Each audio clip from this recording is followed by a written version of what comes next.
3, 4, 5, 6, 7, 8, 9, 10, 1, 2, 3, 4, 5, 6, 7, 8, 9, 10.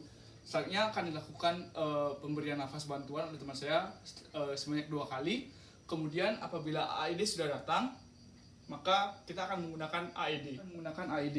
Di mana kita akan pertama melakukan untuk menghidupkan AED-nya, kemudian kita akan menaruh AED pad-nya di 2 sisi pada tubuh pasien. Yang pertama adalah di bagian dada bagian kanan pasien, yang kedua adalah di bagian ketiak kiri pasien.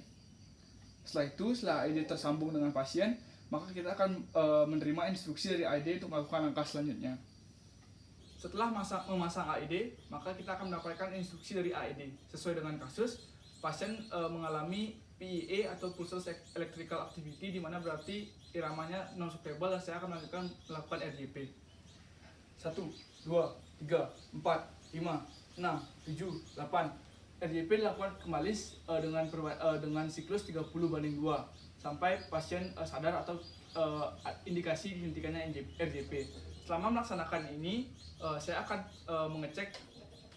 mengevaluasi nadi karotis daripada pasien setiap 2 menit sekali. Kemudian saya juga akan, karena ini berada di rumah sakit, maka saya juga akan memberikan adrenalin setiap 3-5 menit kepada pasien untuk bisa membantu pasien untuk bisa mendapatkan nadi dan juga nafasnya kembali.